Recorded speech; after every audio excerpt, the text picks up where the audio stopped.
And welcome to tonight's webinar. We're happy to have you with us. Dr. Robert Horowitz is going to join us shortly, and I'll give him a bang-up introduction. He doesn't even know what I'm going to say yet. But let's talk a little bit about what's going on, because we're in the state of Florida, and we technically could go back to work on Monday. But given the new protocols that are in place, we decided to handle it this way. And the reason I'm talking about this is maybe this will help you as well. The people that you have to most convince to think that everything's okay are not your patients. You know what it is? That's right. It's your staff. And to the degree that you're able to give your staff a good introduction and let them know how it is safe to be in the dental office is going to make a big, big difference to them. And when it makes a big difference to them, then it'll make a big difference to your patients. Everybody on this line is doing something different. You've written a new protocol. You're doing something different when you bring patients into the office. You're taking temperatures. You're doing medical histories. Some of you bought extra oral filters. Some you all have KN95 masks. Here's mine. I don't need it for Bobby.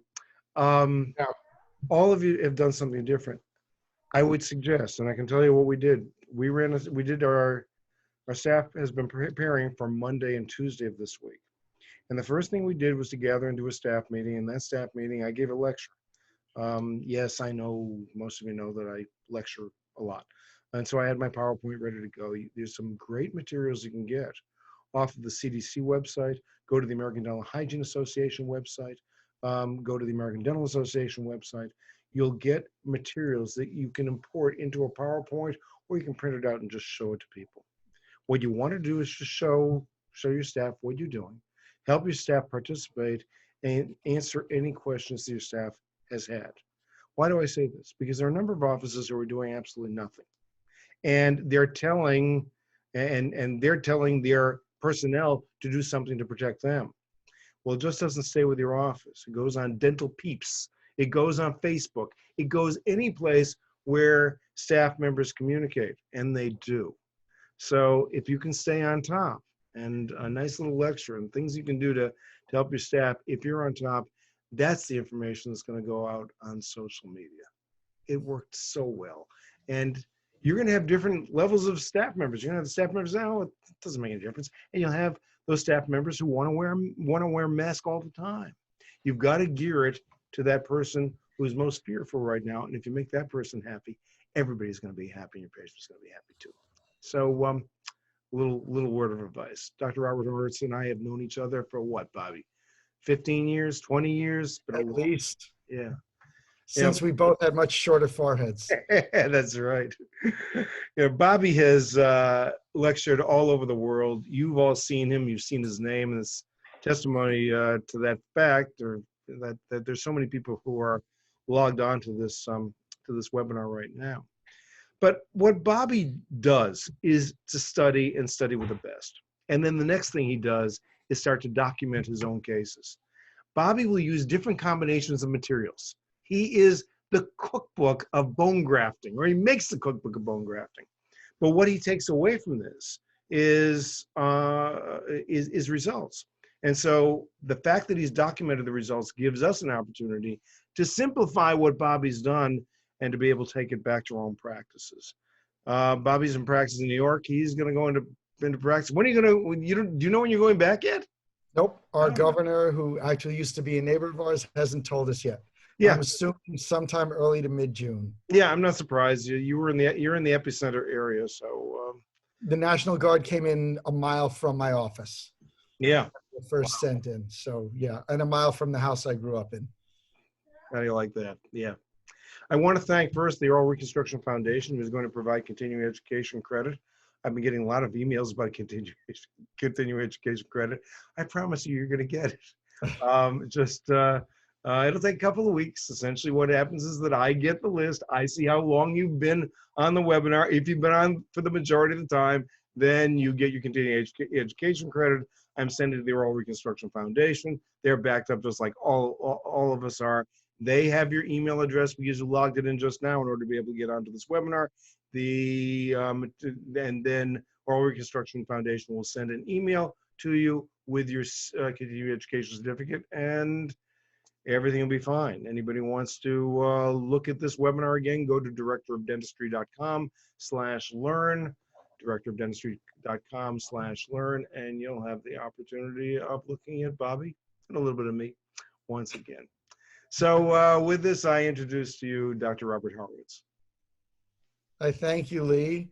It is always a pleasure, and I'm going to try and do what I can to give all of you guys and ladies some insight today. So we're going to talk about adding bone, adding soft tissue. We're going to talk about what we can do in this world of titanium, not only to replace teeth, but even as a periodontist to save teeth. I'm going to give you an idea of my history, how I've gotten to where I am in this game, and a little bit of idea of who I studied with and the work that I'm going by to give me the insight. And because I think if you know a little bit of my history, you can know my bias and what I'm looking at. And you're going to see a lot of that is based on science and literature. Yes, I've been to lots of lectures and I've studied with lots of people, and I've had the good fortune to learn from and continue to do research and teach with and lecture with some of the best out there. And I'm going to do a little name dropping and talk to you about lots of them. So some of the companies who I've been fortunate to work with are listed here, and some of them pay me, some of them give me goodies, some of them don't, and some of them are good friends. And hopefully one day in the next 2 months, 3 months, 6 months, or a year, I will be able to hug them again and see them all at meetings. And what I have to say is very few of us would be where we are on the lecture circuit without companies. And that's a double-edged sword, because even though they do pay us and send us and bring us places because they have materials they want to showcase and they want us to use, we also need them to fund the research. The histologic cores that I've done and analyzed hundreds of cost me almost $500 a piece. And that doesn't just come from thin air, because we can't add that to all of our patients. So you're going to hear me talk about a lot of products, and I'm going to talk about some of the companies so that you have an idea of exactly which products I use and why and where, and like Lee said, the cocktails that I use. And that should at least give you an idea of which companies to look at and look for when you're looking for more advice of what's out there. You'll see on the bottom, sometimes right of your screen, sometimes left of your screen, my email address. Those of you who know me and know me well know that I don't sleep a lot. So I answer emails. I usually answer them pretty regularly. If I don't answer your first one, it's because I'm busy, but I'll try and answer it the second time around. So what do? I have a full-time practice, or will in hopefully a few weeks. I teach at, for now, NYU, primarily in the Department of Oral Surgery, but I've taught for almost 25 years in perio and done a lot of research as well with Paulo Coelho and his group in biomaterials and biomimetics.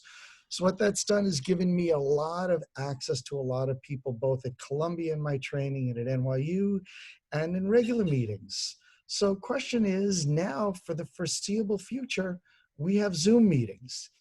We don't know how long those are going to go on. So in this time of coronavirus, that's pretty much what I'm going to be wearing to work for a while, because in addition to our patients having to be happy at work and our staff having to be happy at work, we have to be safe. We have to be sure that what we bring home, we don't bring home to our family members. So these are some of the things we look at every day. We look at the curves, we look at the trends, we look at literature, and we look at science. And there are things that we would like to do every day that have changed. There are things that are actually advantageous in the time of coronavirus. I'm not sure shopping in a hazmat suit is something that I would personally look forward to. And that was at 6 o'clock this morning on my way into Sam's Club. But for those of you who know me and know me well, know this is exactly what I'm wearing right now while I'm lecturing.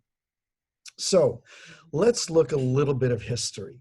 And again, I really, really have to thank my mentors. I still work with Hari Prasad. I still talk to Ziv Mazer every couple of days, and we do research together. And you're going to see very shortly one of the papers that David Anson and I just put together.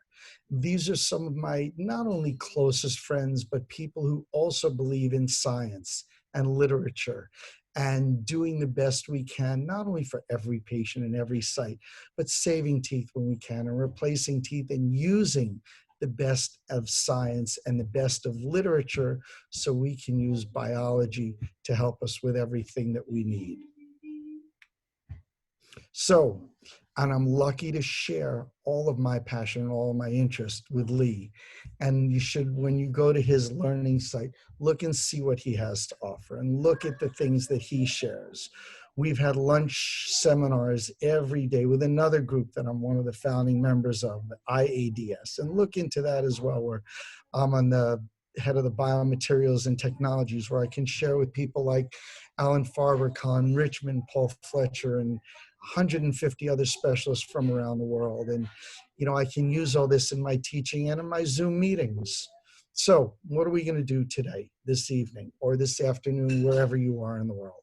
We're going to look at bone grafts, barriers, growth enhancers, growth factors, and we're going to look at it both to preserve sites, preserve teeth, for augmenting and regeneration. Because to me, there's a big difference between regeneration and repair. When I can, whatever I put in somebody's mouth, other than titanium, I want to disappear.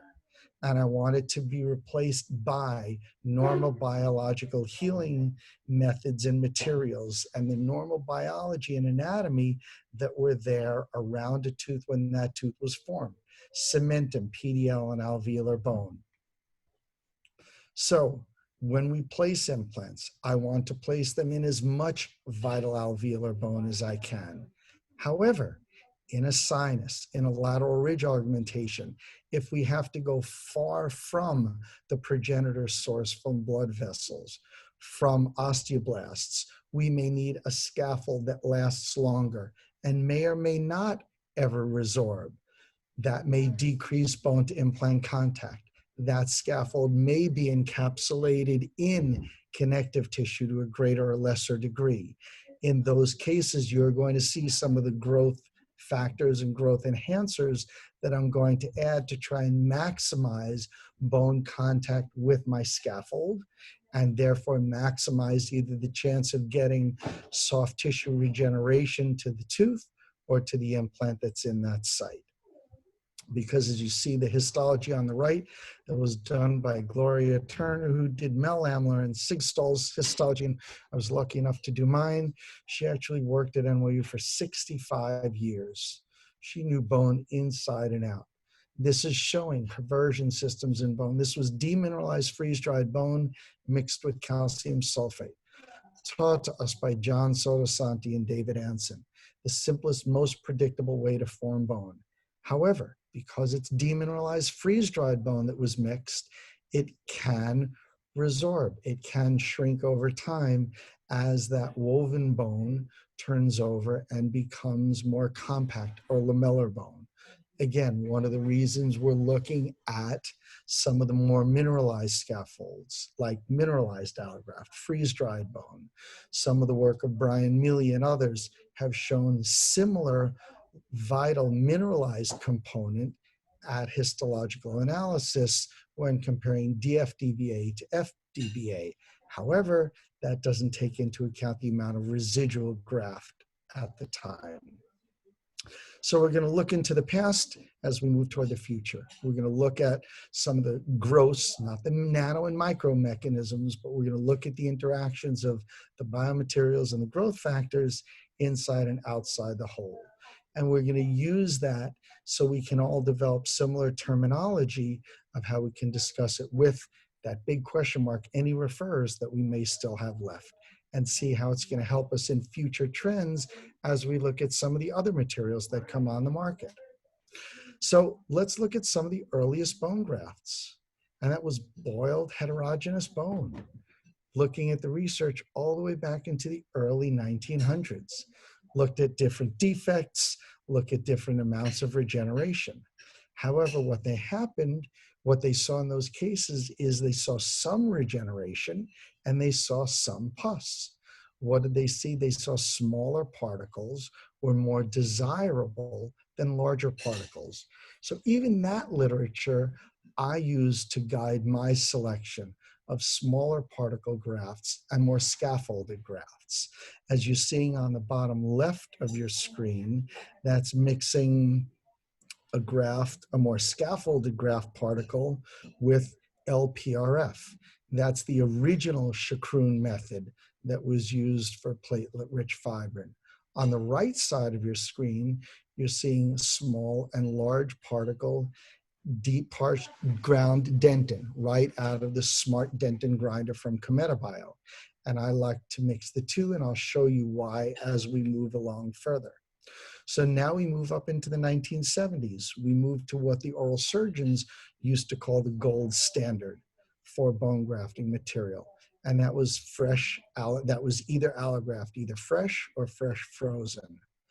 Problem is for that, especially as periodontists, we're not going to the hip, we're not going to the mandible, we're not going to the ramus.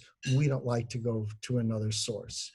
But what they saw, what oral surgeons have seen, what periodontists who've used this have seen, is they saw excellent bony healing.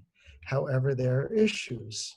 There were times when you need a second site, obviously, but again, it's expensive, longer surgery, more morbidity and more mortality. Also, in general, you're taking cancellous bone, which over time, the body will resorb. So you can't save as much of the volume. Also, once you're removing that graft material from its source, even though the cells may have been alive, they die as soon as you lose that blood supply.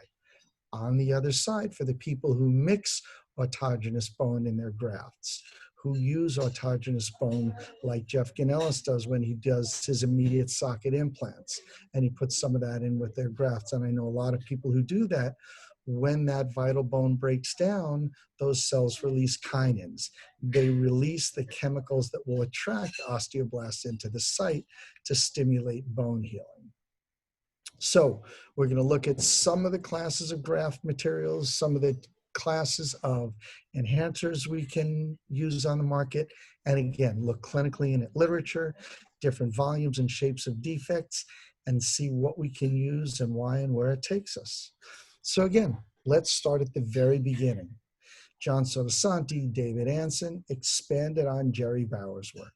Jerry Bowers used demineralized freeze-dried bone and showed that it would enhance periodontal regeneration, enhance pocket closure.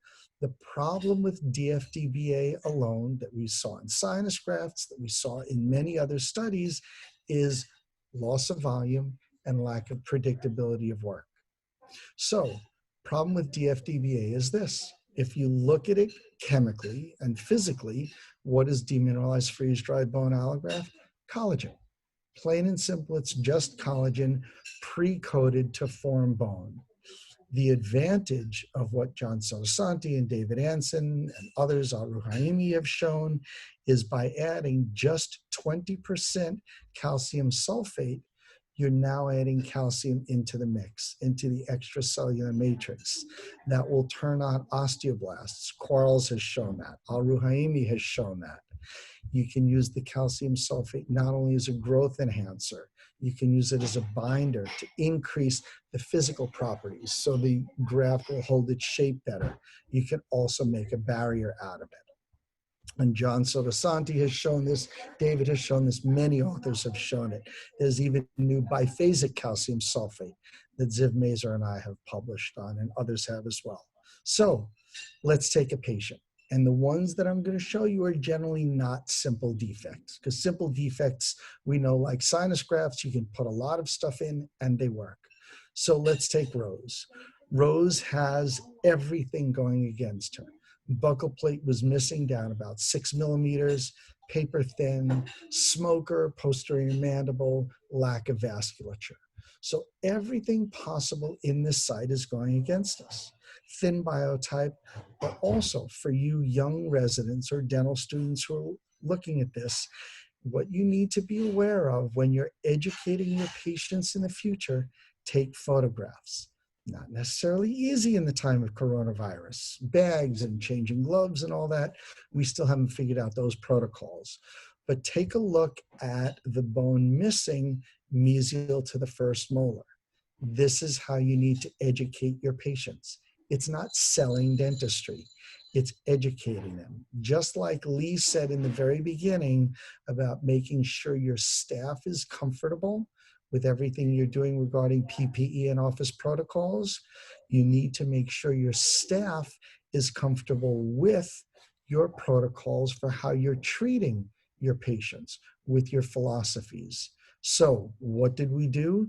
We wanted to get a bone graft that we could mix with a growth enhancer that would in a short time give me access to blood vessels, that would give me angiogenesis, that would give me osteogenesis based on literature, and let me get vital bone that would end up preserving the keratinized tissue, preserving the alveolar ridge, and give me histologically what I needed to form vital bone in the area. So that's what I want to get. So even though there's a couple of millimeters of bone that didn't come all the way back, we started with 6 or 7 millimeters of alveolar bone missing. This was not tents and screws and titanium reinforced barriers. So it was a simple graft of demineralized freeze-dried allograft. I used surgical aesthetics from LA and calcium sulfate, 20%. And again, lots and lots of work that we can base this literature on. Many, many authors over the years have shown it. And there's the simple mix. DFDB and calcium sulfate, 20%. And then made a barrier. So what you can see now in the middle of the screen, there's the socket with the graft material of DFDB and calcium sulfate in it. And there's the calcium sulfate barrier over the top. I did not bring it over the whole buccal plate. All I did was support the coronal soft tissue. Had I been able to make a thick J-shaped barrier, it might have preserved that extra 1 to 2 millimeters. In Rose's case, I was much more concerned about a larger barrier fracturing. I wanted to keep this nice and simple for her. And what did we see when we opened back up? We saw almost full healing. And this was at 4 months. You see no particles. You see nothing clinically that looks like it would interfere with osseointegration. You see nothing clinically that looks like it would interfere with bone to implant contact. What you see is normal, healthy, bleeding bone that looks even better than the bone in the adjacent sites. And again, histologically, the beautiful histology done by Gloria Turner shows just what we want to see. We see even at 4 months, the beginning of lamellar bone formation in that area for us. Yes, we do see some connective tissue. We do see some marrow spaces. Rose is in her 70s. This is the posterior mandible. You're only expecting 30 to 35% mineral content in that area of the alveolus. So how do we know it works? Again, we don't only go by our own cases, we look in the literature. So let's look at a case that an article that John Sotosanti worked on, where they looked at periodontal defects. But I want you to look at a couple of things. If we look at the initial defect and we look where just demineralized freeze-dried bone was used, what we see is we don't see any periodontal reattachment. We just see the freeze-dried bone allograft postoperatively. Oh, sorry about that. Hold on, went too far.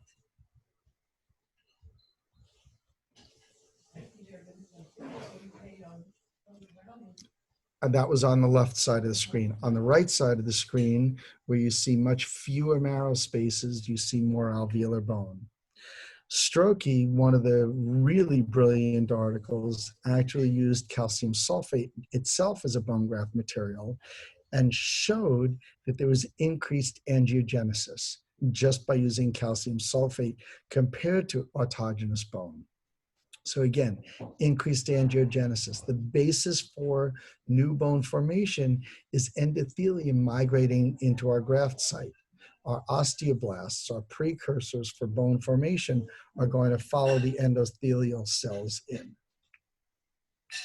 So what else do we have? What has changed in those years since I worked on Rose? We have better tools to diagnose, better tools to educate. We learn this in all the meetings we go to. And we have better surgical techniques, better guided surgery, better flap manipulation. And again, for those of you newer on the spectrum, newer on the scale, on your learning curve, there are many, many ways to learn these techniques. So let's take Allie. Allie's brother used to live across the street from me. We all, especially those of us who teach, tend to look at patients like this and we tend to prejudge them. When you see a patient like this, don't prejudge. Think about what you would offer if this were your sister, this were your niece. So when you see a patient like this, the first thing you have to think about is, how do I diagnose what's going on? How do I educate that patient for ideal dentistry? To me, when I see a patient like this, I know ideal dentistry is going to be an entire replacement of the missing teeth. Not all of the teeth, not all of the intact teeth, not all the teeth we can maintain, but just the missing teeth with dental implants. What she has is she has a combination of anorexia and bulimia. She's had a lot of decay. She's had a lot of neglect. She's had a lot of acid erosion. That's led to teeth moving out to the buccal. These teeth have had failed root canals. There's very thin or absent buccal plate that we can see on the CT scan. You can see how much buccal bone loss there is on the right side of your screen. To place implants out of the bony alveolar housing and expect our graft materials to not only form bone, but osseointegrate to the implants, we don't have human histology. I'm not saying it doesn't work. I'm saying I base my judgment on the literature.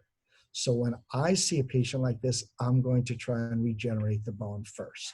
So I'm taking the CT first. And as you look on the left side of your screen in site number 21, you see where the implant would have to go and that there's no buccal bone for the coronal 8 or 9 millimeters of that tooth. So again, I'm going to try and use my regenerative techniques on those 2 premolars prior to implant placement. As we go further posteriorly, we can see where there's bone missing, and we're going to have to perform a ridge augmentation. So we're going to look for the ridge augmentation in the posterior where there's a lot of bone missing at a different kind of graft material. A combination of DFDBA and FDBA that's been tested for osteoinductivity. There's a material that Ziv Mazur and I started to do some research on in sinus grafting, but Bob Levine, another good friend and colleague, he and I wrote a paper on using this material for reconstruction for implant sites.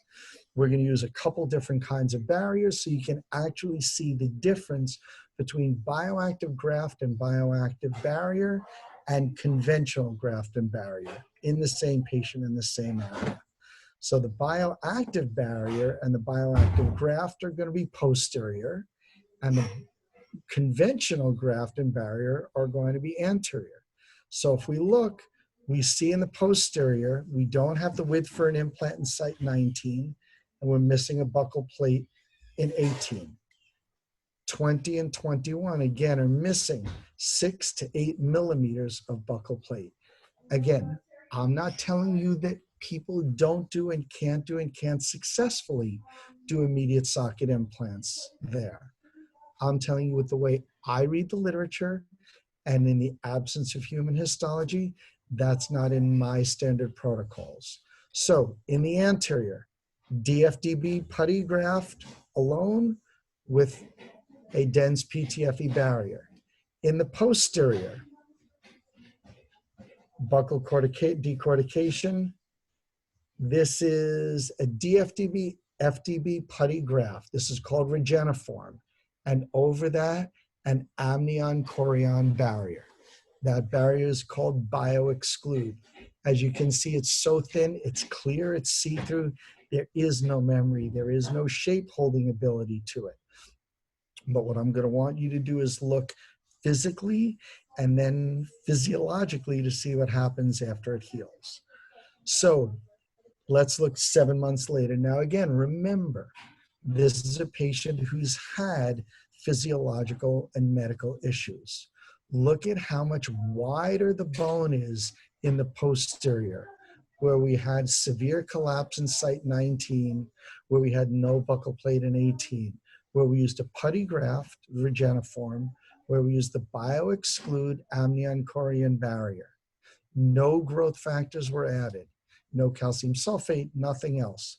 But look in the anterior, where we used the DFDBA alone, where we used that semi-rigid, dense PTFE barrier. What do you see in sites 20 and 21? You see buccal concavities. You're going to see an issue with implant placement. Those implants both had threads missing on the buccal. The implant in site 21 actually started listing a little to starboard, started walking a little bit to the buccal. And that's the histology of the regenerated bone in site 19, out on the buccal where there was regeneration. Almost complete resorption of the graft particles and regeneration of the bone, almost 50% vital bone in an area, again, in the posterior mandible that would normally be 30 to 35% vital bone. So by using appropriate grafts, in this case, bioactive grafts, and you can see more histologic views, in this case, from tooth number 18 up above the reconstruction, you can see how we were able to change the physical nature of the alveolar bone by using bioactive grafts and bioactive barriers. So again, as you look on the lower right side of your screen, you can see the thin biotype. You can see how the premolars are not anywhere near as aesthetic, how we weren't able to preserve the alveolar height using standard grafts and standard barriers that weren't bioactive. Yet in the posterior, where there was no ridge width on 19, where there was minimal keratinized tissue on 19 and 18, and we had no buccal plate on 18, using the bioactive graft Regeniform, using the bioactive barrier of Bioexclude, we were able to regenerate much more outside of the alveolar housing than we could in the anterior defects that had proximal and lingual walls. So again, that's what she looked like before she was restored on the left. In the center view, you can't even see the buccal plate or the buccal tissue. And in the right, you can see how much thicker everything looks on the molars than the premolars. And again, here's the histologic view. On the left, you can see the young vital alveolar bone, osteocytes in the lacunae. In the middle, you can see the strong cross-linking collagen fibers between the areas of new bone formation. And in the right, you can see the conventional view showing one small residual graft particle here and another residual particle right over there. And I thank Brody Hildebrand for my new camera and my new mouse. So let's take another patient. So that was Allie, a very good friend's sister. Who are the hardest people to work on? Relatives. How about the sister of your best referrer? Now, I use every toy, every trick. You're going to see later some of the really cool tricks we use, even on Liz. Let's give you a quick little history on Liz. Liz's brother and I were a year apart in dental school, but that's not where our history begins. Liz's father and my father went to elementary school together. So I'm in a little bit of trouble here, because if I try and do a conventional ridge augmentation surgery, I'm in trouble right there. Number one. Number two, I'm in trouble because I still haven't taken Lee Ernesto Lee's smart grafting course, which was canceled because of coronavirus. So I had to use my old standard ridge augmentation procedures. So look on the bottom right of your screen. Not only is the middle of the mandible hollow, but that's almost all cortical bone, 1.5 millimeters thick. And her brother, Frank, my best referrer, wants his sister to have permanent teeth because we don't like the molar and we don't like her anterior teeth. And we're going to eventually have to stage more implants in the future. So I have to sweat. And of course, because it's his sister, we can't even charge her any more than the cost of materials. So that's what she looks like clinically. See any keratinized tissue on either the premolar or the molar? The ridge thickness is non-existent. So I have a lot of issues to deal with. She's nowhere nearby, so I can't do my normal follow-ups. There's no cancellous bone marrow that I can expect progenitor cells to come out from. So even if I do cortical penetration, it's more just to hope that the graft anchors into something and doesn't fall off later on. And as you're going to see in a minute, the bone that's there, even on the premolar, when we take that out, is paper thin. And we know she has no keratinized tissue. So let's see what we do. That's the coronal view of what we're starting with. So that's what it looks like. There's no way to split that. You see how paper thin the ridge is on the buccal of the premolar. So we're going to do the little bit of decortication I can. But what do you notice? What is one of the reasons we're taught to decorticate? To get bleeding. Is there any bleeding in the first molar site on the distal? No, there's almost no bleeding in the anterior site either. So the question that arises, and I know somebody will ask it later, do I decorticate when I do ridge augmentations? And the answer is yes. I always decorticate when I remember. I can honestly say I don't always remember, but I try. So when I'm placing an implant, and I'm placing it in an area where there's weak bone, where I'm placing it where I want to increase the bone to implant contact. Paulo Coelho has shown this. Paulo Trisi has shown this. We see this with Ziv Mazer and others with Salah Huwais in the sinus augmentation papers. We know the Versa drills, whether they're used clockwise or counterclockwise, will increase bone to implant contact. I have almost nothing for this implant to hold on to other than prayer and gravity. So I'm using everything I can for that implant to stick into. So I'm going to use my Versa drills to optimize the healing potential of that site. So there's the implant. I do have a little gap. It's about the same 2 millimeter gap that Jeff Ganellis, Bob Levine, Dennis Tarnow, and others talk about in their immediate socket papers. No, I don't do a lot of immediate socket implants. I had no choice on this occasion. I needed to get something in quickly. And I'm back to my regular ridge augmentation graft. I'm going buccally, I'm going lingually. I'm putting some of it inside that gap, just at the crest, just at the shoulder, because I want to try and preserve that very little bit of bundle bone that Lindy and Arujo talk about right there to prevent that from collapsing vertically. I'm not filling the gap. I'm not treating this like it's an amalgam, a gold foil, a composite.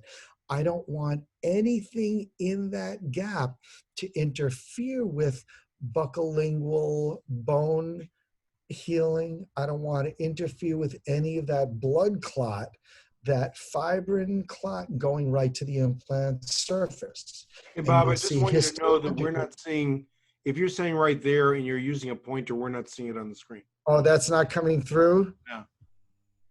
Okay, so in the buccal, sorry about that, Lee. Thank you so much for my presenter mouse. So in the buccal gap on the implant, I don't want to fill the entire gap. I only want to fill the crestal portion, because as you'll see histologically in a little while, and you can imagine, if we think about the blood supply to that thin buccal plate, while the tooth is in there, while the flap is intact, we have three sources. We have the PDL, we have the periosteum, and if it's thin buccal plate, we have the marrow spaces. We've taken off the buccal soft tissue, so we have no periosteum. We've taken out the tooth, so we have no PDL. It's so thin we can see through it, we have no marrow spaces, and we can tell that because we have no bleeding. So what do we call a piece of bone that has no bleeding? It's a sequestrum. So we're just waiting for it to die, which is why I'm using a bioactive regenerative component, that bioactive graft, just at the shoulder and on top of the buccal plate to regenerate everything. I'm not using an anorganic material, one that's not bioactive, that the literature and histology show may get encapsulated in connective tissue, but I'm using something that you've already seen in my own histology will give me the potential for bone formation outside of the buccal envelope of bone. So now I'm taking my pericardium barrier, hydrating it in LPRF, the original platelet-rich fibrin combination and process that Joseph Chacroun talked about. I am taking that barrier and I am physically tacking it into place. Sometimes we'll suture it like you see Rodrigo Nieva show, like you see Yuval Zuberi show. And then I'm putting platelet-rich fibrin over it. Questions are, has platelet-rich fibrin been shown to give you more bone formation? In the studies, not necessarily, but I'll show you why I use it. Now we've done our soft tissue dissection buccally and lingually. What is the most important part of this surgery? It's not the bone graft. It's not the graft, the growth factor. It's not the barrier. It's not stabilizing that barrier. It's maintaining primary closure. If we lose that primary closure, bacteria, epithelial cells will get into that site. If that platelet-rich fibrin barrier on top does nothing biologically underneath, even if it just maintains that original soft tissue seal, lets the periosteum regain its integrity quickly, I'm happy. Even that alone will be enough of a help for me. And now we wait for healing. So now if you look carefully, even though I placed that implant and it was stable, it was not a spinner, look what you can see around it. It looks like a tooth with class 17 mobility. But let's follow it on healing and see what happens. So what we're going to do is use something to protect the site during brushing. We're going to use MouthMate. We're going to use a silicone device that has no implant to press on, so I can't prematurely load it, but is going to let Liz brush the area and keep it clean without damaging the area.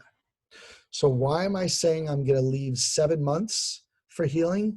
Because I need blood vessels, I need endothelial cells, I need osteoblasts to come from the bone outwards and from periosteum inwards. There is no bone around our defect. This is all extra alveolar growth in every single which way that I can get it. Even where I'm expecting bone to come to the implant, there's no bioactive magic factors on the implant surface that's going to mechanically, magically attract the bone cells. I'm going to wait as long as I can for the osteoblasts to get into that site and cause osseointegration. So you can already see 7 months later how thick and healthy the keratinized tissue looks, and look at that alveolar ridge width. It's almost 8 millimeters wide. And now we're going to go back in, use our osseodensification again to maximize bone to implant contact when we place the implant. And there's a 5 millimeter implant with almost 2 millimeters of bone on the buccal and lingual. So like we heard and learned from Boozer and Gründer, we want 2 millimeters of bone on the buccal and the lingual of our implant to preserve that crestal bone. But now, as so many people who talk about contour augmentation, I'm going to add a xenograft, in this case, a porcine xenograft, to preserve that regenerated bone. But I'm not only adding it for bone, I'm also adding it and another collagen barrier. In this case, it's a flex barrier to thicken the soft tissue. Because if we look at Linkevicius's research, his shows that having 3 millimeters of soft tissue may actually even be more important to preserve the crestal bone than the width of the alveolar bone around the implant. So there's our barrier hydrated in LPRF. There's another set of LPRF barriers over it. And again, primary closure. And that's how everything heals. And again, you see a very nice thick ridge and you see all that keratinized tissue. So again, what preserves the bone is going to be that 2 to 3 millimeters of keratinized tissue in addition to all of our alveolar bone. So we started with a 1.5 to 2 millimeter alveolar ridge in the posterior. We started with an immediate socket implant in the anterior that I literally, even though I used the osteodensification burrs, you could see on the mesial and distal what looked like a completely wide PDL. So when we uncover the implants, we're checking with our Ostel measurements, and we see absolutely rock solid our Zimmer implants in sites 29 and 30, Ostel measurements of 83 and 85. That's not what you would expect in completely regenerated bone, not what you would expect in the posterior mandible. And that's what the implants look like when they're restored, when they're ready to be restored. And look at the alveolar ridge width. Look at all that thick keratinized tissue around it. So now we can see that we have an extremely wide ridge. We see we have very thick keratinized tissue. We have everything that Frank, my old friend, needs for him to finish the restoration and send me the final photos. And that's what Liz started with. An ancient gold veneered bridge. You can see there was no alveolar ridge width, no way she could keep anything clean. The food impaction is probably what caused the issues in the first place. And that's what it looked like with the bridge off. So again, for those of you who are looking for ways to educate your patients, these are the photos to take. Show your patients what happens if you don't graft every socket, if you let site collapse happen. So that's what she started with on the right side. And you can see how the right side looked after we regenerated the bone. But now look at the left side. Same thing. She has a cantilevered bridge, same prominent mental foramen. And again, look on the CT scan on bottom. We have a completely dehisced mental foramen with not even a millimeter of alveolar bone. So we're going to do the same procedure. I'm not going to show it to you because it's the same thing. And we go from literally 0 and 1 millimeter of bone to 8 and change millimeters of bone and preserve almost all the height. We lose maybe a 0.5 millimeter. So again, as soon as the world reopens, she's going to be ready for implants on the lower left. So if I'm using allograft alone is a scaffold, period. It maintains the space. When I'm using it in a small extra alveolar defect, inside a socket, in a 3-wall defect, in an infrabony periodontal defect, I'm using cancellous bone because I want more surface both for my growth factor and growth enhancer to adsorb onto the collagen of the graft material, and I want more surface area for new bone to deposit after the blood clot forms and adheres to it.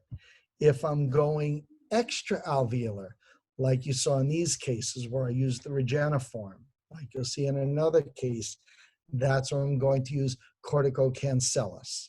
That's when I'm going to accept that there are going to be some particles that are not going to be resorbed, that are not going to be turned over into vital alveolar bone.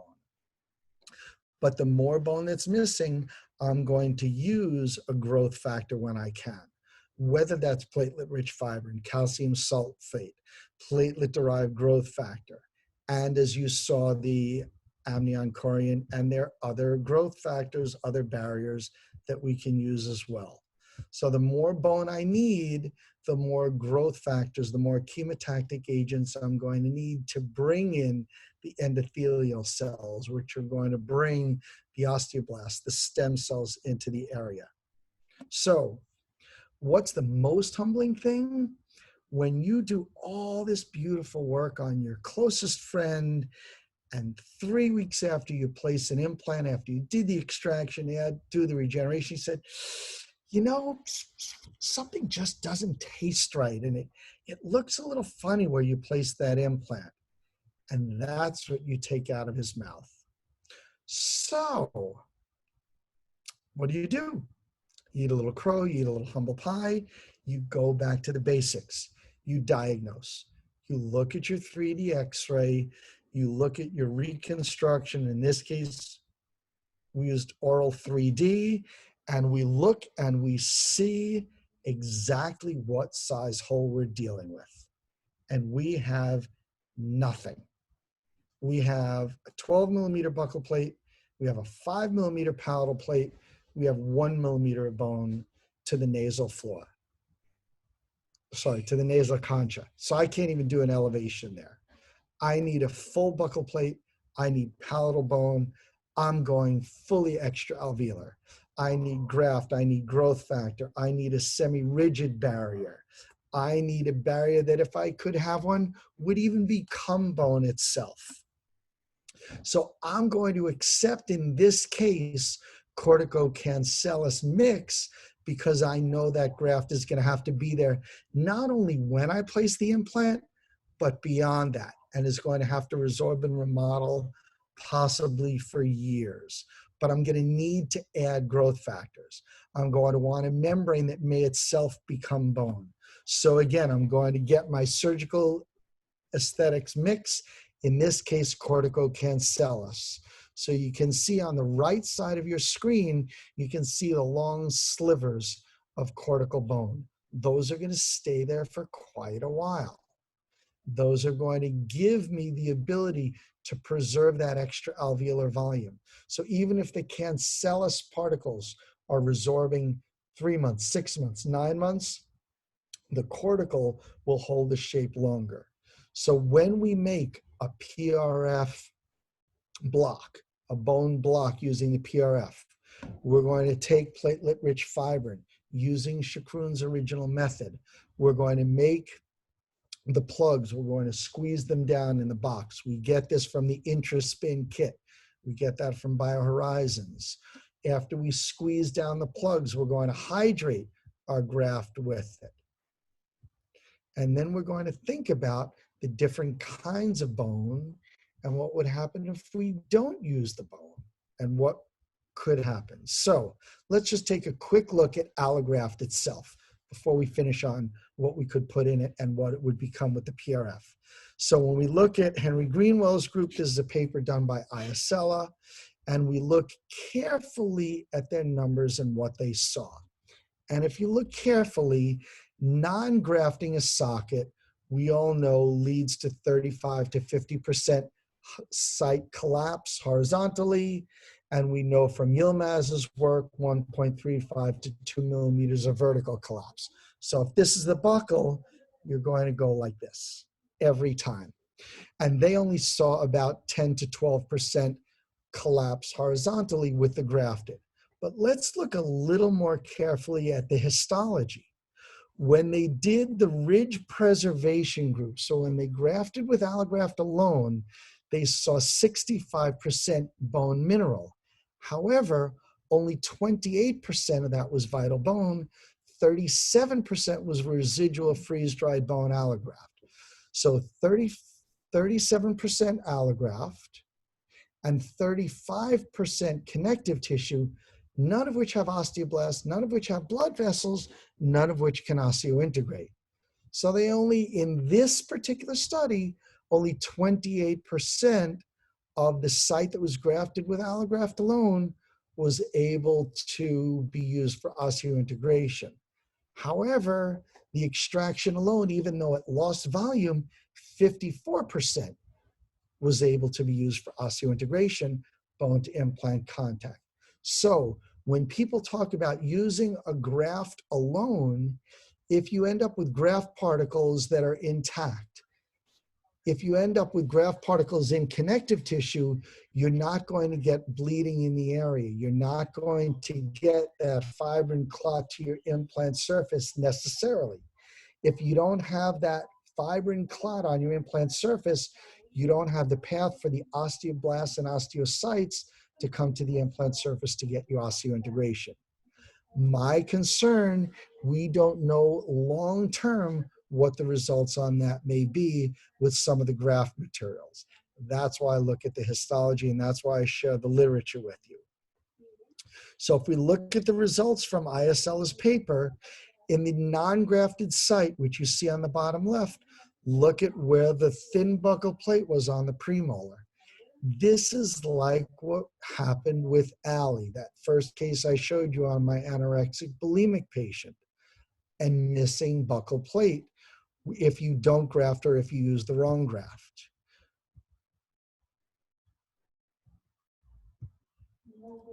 However, when they grafted with mineralized allograft, as you can see here, even though the graft volume was preserved, because over half of the residual area after it healed was graft particles, you can still see those graft particles in place. If you can see the graft, it's going to either interfere with osseointegration, it may be moved by the burr, which you don't know if that space will then be taken up by connective tissue or blood clot, or it may be cut out by the burr and it may take either connective tissue or vital bone with it. We just don't know. It really depends on the patient and it depends on the site. So again, for me, when I can, if I'm going to graft with an allograft, I'm going to add a growth factor or a growth enhancer so I have less chance of finding particles when I re-enter, because I don't want to interfere with osseointegration. So back to Eric. We took the mineralized corticocancellous mix.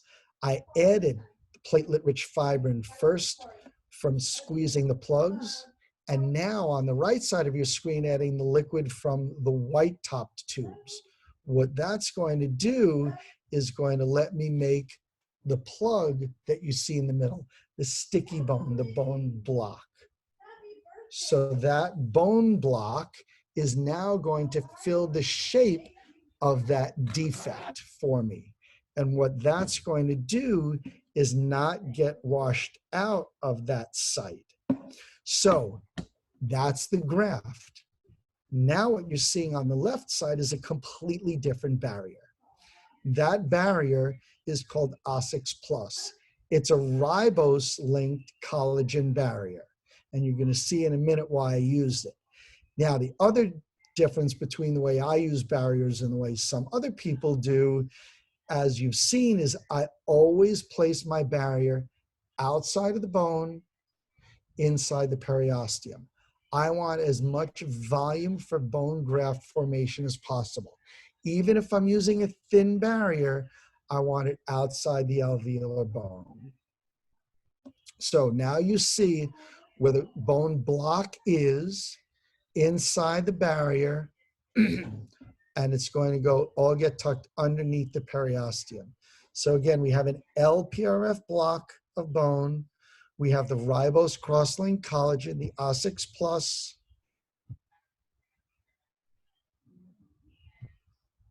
And then we're going to go for primary closure. So why the OSSIX+? And again, we're going to look at some of the literature.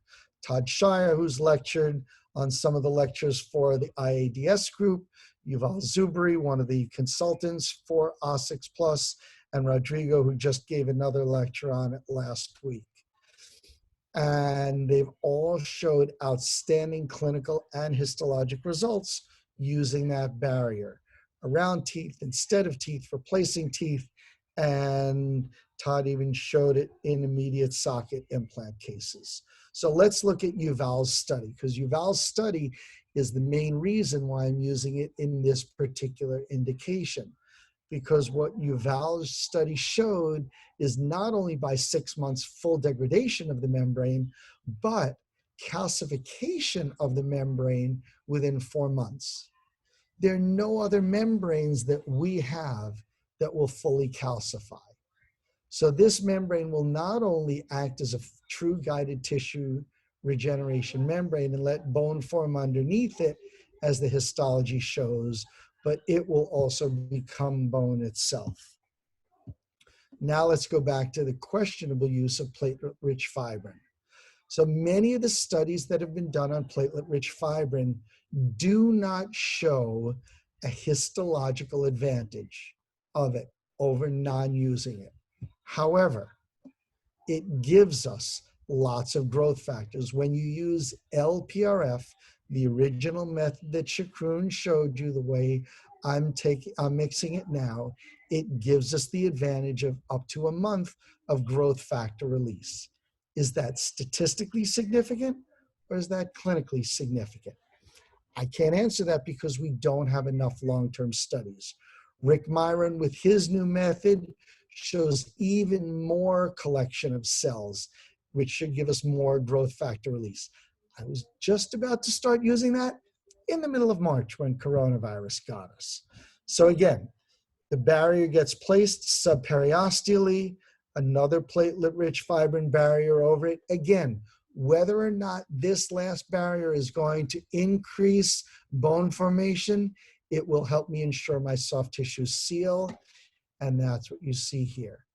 Thicker biotype, thicker soft tissue, and a better biologic seal. So when I uncover 6 or 7 months later, and why did I wait that long? There was no palatal bone. I needed the bone in the middle of the site to grow 13 millimeters. I needed the palatal bone where there was none to grow 7 or 8 millimeters. There was no bone on the mesial distal. I needed bone to grow in every which way. That's the histologic bone regeneration that we saw. 65% bone, only 4% graft in an area that's normally 40 to 45% vital bone. So we got, by using platelet-rich fibrin mixed with conventional corticocancellous allograft from Surgical Aesthetics, we using this platelet-rich fibrin in an LPRF block, using the O6 plus barrier, fully submerged, primary closure, we were able to get much better bone than we would normally see in that area. Very, very little residual graft. When we uncover the implant, I'm going to put more platelet-rich fibrin around it to do 2 things.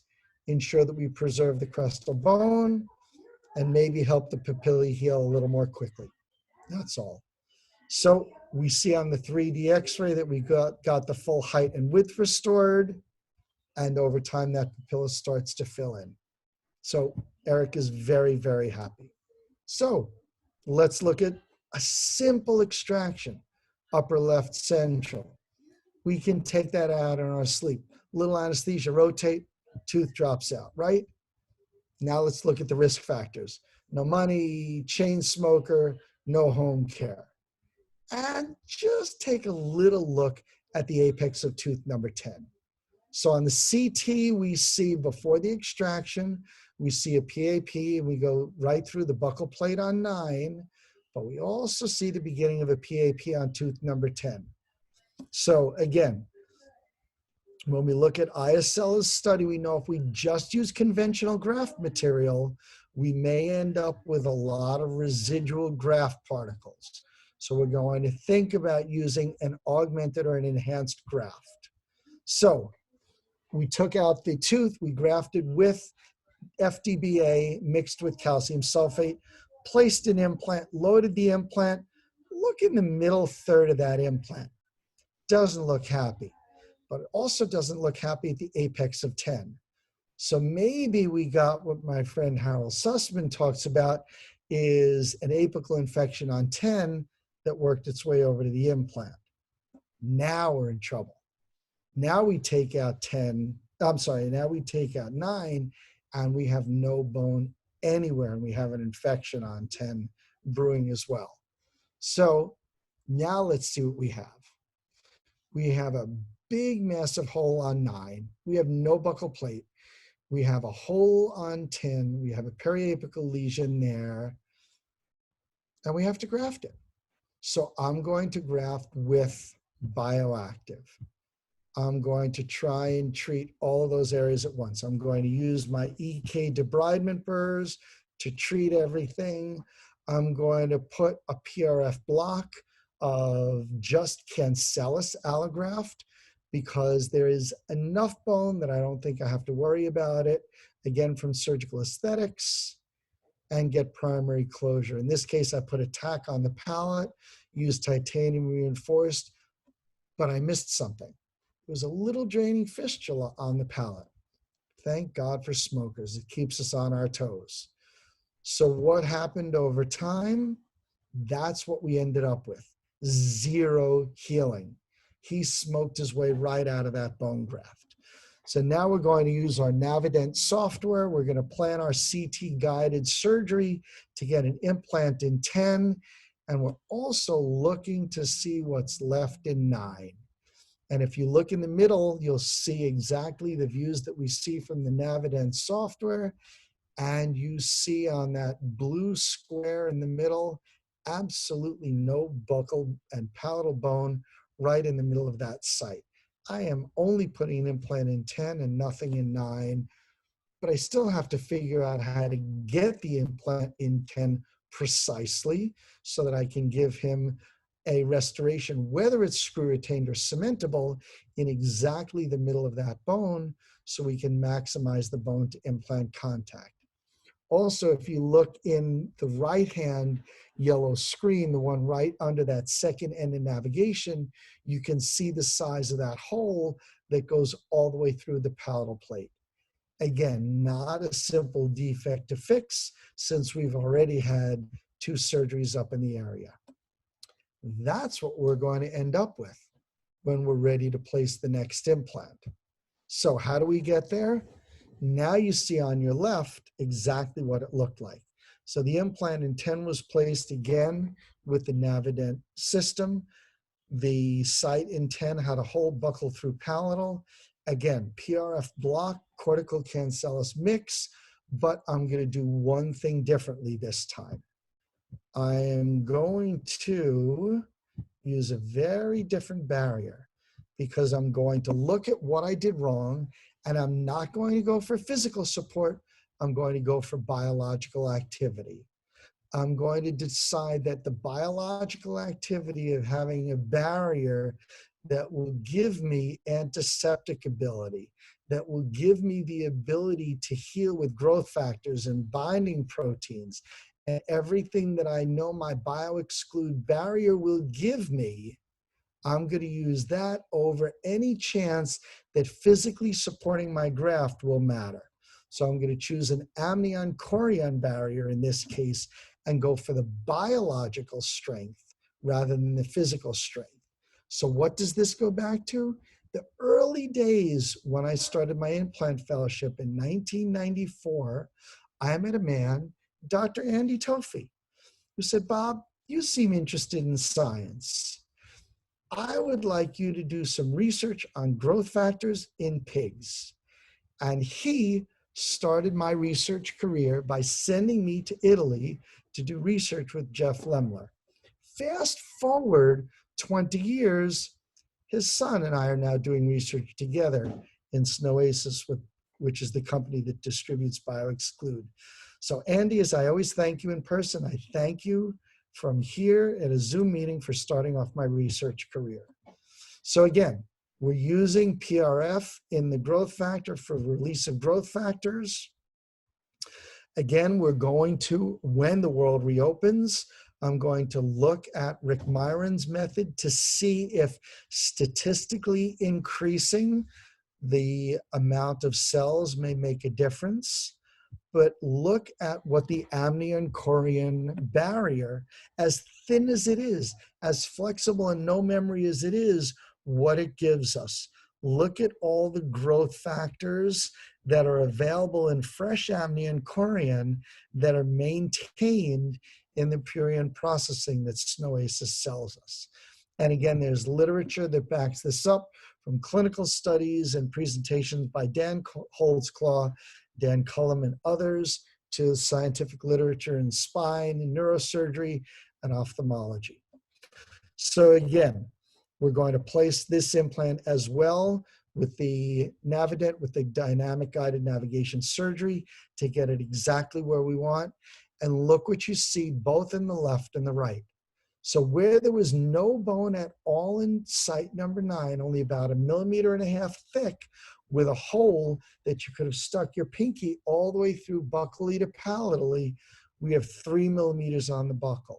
Number 1. Number 2, on the buccal of 10, all of that bone has been preserved since the surgery. Again, we're doing a little veneer graft of the xenograft, the matrix os from Collagen Matrix, also sold by a couple of other companies, to thicken the soft tissue and to give us a better biotype. Why do I like this specific xenograft? Because it's carbon apatite. It's resorbable. This is histo from one of my studies mixed with platelet-rich fibrin. And in this case, we're putting a peritoneal barrier, both for containment and again, for thickening the soft tissue, to go by what Linkevicius is telling us. And again, here you can see some of the very, very tight adaptation of the vital bone to those graft particles. And again, for all patients, especially the ones with lousy home care, you need to be sure that they can maintain their hygiene, especially during the early healing periods, so you can keep up the success rate. Implants are uncovered, restored, and we move forward. So, better diagnosis, better education, better implant placement with our guided navigation surgery, better barriers. Let's look a little more closely at that xenograft. So another failed endo. You saw Eric, my web designer. If any of you like my web, let me know. I'll tell Eric it'll make him happy. This is Mindy. Mindy is my blogger. She's the one who's going to help get the word out to all my new patients. She has a failed endo on 31, which also has no buccal plate. So we need a long-lasting graft. So I'm going to make a PRF block with the same porcine xenograft. You can see the scaffolded nature of it. And again, we're putting a porcine peritoneum barrier over it. I did not, in this case, hydrate it with Gem 21 with the PDGF. Had I done that, we wouldn't have a barrier on the buccal, and you'll see why. But you can see the height and width are preserved. We have thick tissue over the top, and we have all the height we need moving forward. Again, guided navigation surgery, so we can get the tooth to be supported by an implant, not only buccolingually where we need it, but to get the right mesiodistal angulation and stay away from the inferior alveolar nerve. So we plug everything into the software, we plan out where the implant is going to go, we trace the adjacent tooth, we check with our drill. We are going to take a core with a trephine for our first burr. And as you can see on that screen, we are looking not at the patient, but we're looking at the computer monitor. We have our tags in place, both on the hand pieces. You can see that I'm using in the second image, and we can see the one fixed to the patient's mouth, so we can trace everything. You see next door maybe a little bit of residual graft material, but in the final image, you can see thick keratinized tissue around that implant-supported restoration and the screw hole right in the center. So again, we waited 10 months because of the patient's schedule, but you see every bit of that bone preserved. And that's where we are. So again, a little bit of graft up at the crest, probably because of the barrier we used. But again, as we look closely, tight bone adaptation around the graft material. As we look even more closely, we see what I like to see in a resorbable graft, and that is osteoclasts. And that shows that not only the vital bone is going to be turned over, but our resorbable porcine xenograft is going to be turned over. So what can we do to enhance that xenograft further? Let's take an even more challenging case.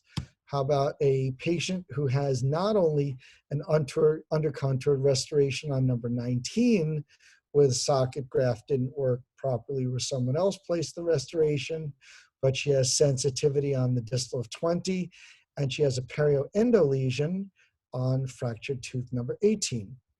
So now you can see the endo, you see the perio defect, and we know when we have that we have no buccal plate.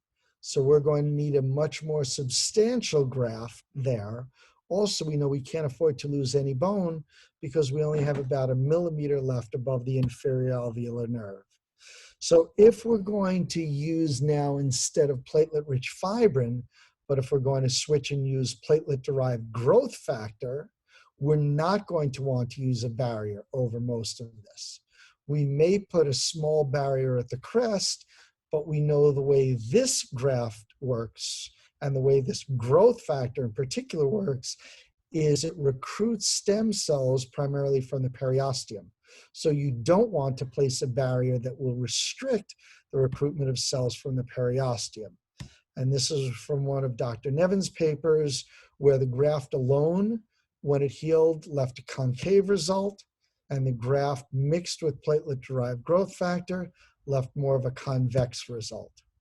And again, histologically, on the left side of your screen, you can see the graft alone in the 2 different staining and backscatter methods. The graft was unresorbed and undisturbed. And on the right, when the graft was mixed with the platelet-derived growth factor, you see a little bit of residual graft, but almost complete resorption and reconstruction of the normal physiology of alveolar bone. So again, no barrier on the buccal, just a little small piece of collagen at the crest to prevent washout. And look at the ridge width preserved, look at the height preserved, look at the thickness of the keratinized tissue. And where the graft was placed around that restoration, it actually added height to the buccal in that area. So prevented food from packing the area and actually started helping the periodontal situation where Sheila had some root sensitivity on the distal of tooth number 20. So we placed an implant, and of course, trained by Stu Fromm and Sig Stahl, 2 of my earliest mentors, we're going to take a course so we can look at it. And that's where the implant was placed. And that was a core taken distally of the recombinant human PDGF, where it treated the xenograft. And you can see only alveolar bone and no xenograft remaining. You can see the dense collagen fibrils that are interconnected between the new vital bone, showing what we got. So we're almost there.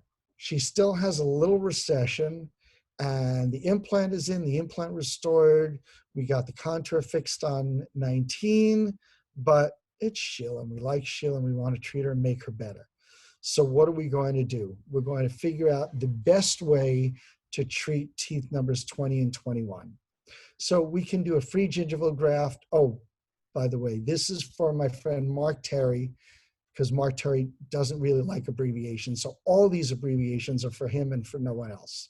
So we can treat that area with a free gingival graft, subepithelial connective tissue graft, coronally repositioned flap with or without enamel matrix derivative, and with or without recombinant human PDGF-BB. So what do I want? I want the fewest number of steps, the least downside potential, and the most benefit, both clinically and biologically.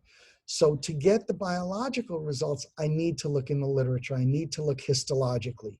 We know that with enamel matrix derivative, we can get the histological results. But what else can give us those results? Let's look again at the McGuire-Shire study from 2009, where they took premolars that were going to be removed for orthodontic reasons and look at what they saw clinically and histologically. With connective tissue grafts alone, they saw no new bone, no cementum, no PDL, but where they added the GEM21 and TCP, the recombinant human PDGF, they saw full reconstitution of the attachment apparatus, cementum, periodontal ligament, and alveolar bone formation. And at 3-year reentry, they saw excellent root coverage and bone gain in these sites. So to me, I want more than pink. I want cement and PDL and alveolar bone, because I know then my patients who lost that when they had the developmental apparatus that was developed over evolution of 4.5 million years, when they destroyed that, I want them to have more than just connective tissue there. So to me, when I want to regenerate that attachment apparatus, I'm going to give them a true growth factor that's going to give them the angiogenic and osteogenic potential to recruit the stem cells they need, even if I have to pay a little extra for it. So the surgical technique I'm using is a new kind of tunnel procedure that Dr. Anson and I just published a month ago in Compendium, and I thank Compendium for all of the work of ours and other people's that they published. So submarginal incision to increase the bone, treat the roots with citric acid, again, GEM 21S to hydrate both the bone and the barrier, tunnel to free up the soft tissue, place the graft, both the hard and soft tissue graft. In this case, I sutured because I was afraid of muscle pull. Usually we don't. On the left is initial, and in the right is the 9-month post-op. No sensitivity, thick keratinized tissue. You can see on the left, on the first premolar, 0 keratinized tissue, and on the right, even at 9 months, you see almost 3 millimeters of keratinized tissue. So what's even more impressive than that, if you look on the left side of your screen pre-op, Sheila had bone missing on the initially 8.5 millimeters to the mental foramen.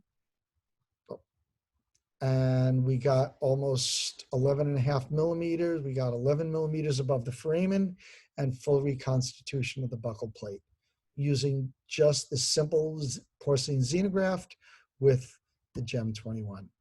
So again, regular patient, decay down below the gum line, non-vital tooth.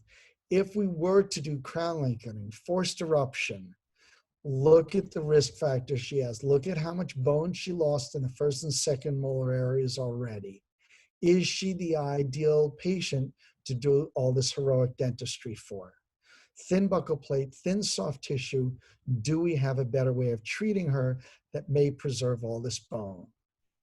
So we're going to start with atraumatic extraction. Think of the best way to preserve all the hard and soft tissue that's there. Oh. And we'll go back to screen sharing.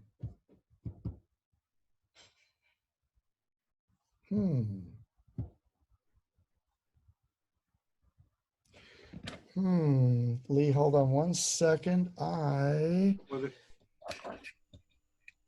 have to figure out why the screen share disappeared. So do we want to answer questions while I bring this back up? If you can do 2 things at one time, I'll ask the questions, sure. Go ahead. Okay, first question. I often place osteoset pellets as a filler in the deepest part of a fresh extraction socket if I'm suspicious of not having enough graft material to completely fill the socket void. Please comment. So osteoset pellets are plain and simple calcium sulfate. The issue with calcium sulfate is, as wonderful as a graft material as it is alone, it will form woven bone. Woven bone, like DFDBA, which converts to bone, only it'll convert more quickly because it's calcium sulfate, will collapse. You'll lose height and width. We found that with capset. We found that with bond bone itself alone. So you'll find it'll form bone quickly, but unless you put an implant in a relatively short time and may need to do some secondary grafting, you may lose some of that bone over time. So is that going to happen? You know, the person who was asking the question was placing it in the deepest part of the socket where you expect to have good cortication of both the facial and the lingual. And he asked the question in terms of your first case, the first case you showed, which was a mandibular case. So if you were placing at the apical portion, would you still have the same considerations of No, resorting? but to me, I don't see a need to put different layers of grafts. It's not like we're layering porcelain or layering composite. If I'm putting in a graft, I'm putting in a graft. Okay. I don't want to do, a pinch of cumin, a teaspoon of turmeric, and a little paprika. I want to do one graft throughout, knowing what it's there for. Thank you. Yep. You want to continue? Sure. Good. Okay, so if I'm looking at a graft material and I have the option of going bioactive in my bone graft, I'm going to take something as similar to what the oral surgeons used to call their gold standard, which is autogenous bone, which will give me growth factors, but I want something that's going to give me less resorption. So I'm going to take a tooth. I'm going to take out cement, composite, filling materials. I'm not going to use one that has gutta percha or formal CRESTAL because I don't know if that will affect or infect the site. I'm going to run it through my smart dentin grinder from Cometa Bio. I'm going to get small and large particles that you see in the middle, run it, sterilize it with my dentin cleanser, which is pH 11, which will get it as sterile as gamma sterilization, treat it with EDTA and buffer, and in 5 minutes, I will have fully processed, sterilized graft, which will leave me all the growth factors that even was shown by Marshall Urist in the 1960s to have BMP and other growth factors. So in this case, because I was studying it alone in the beginning, I didn't add growth factors. So what other materials have been looked at? We already looked at what happens with allograft alone.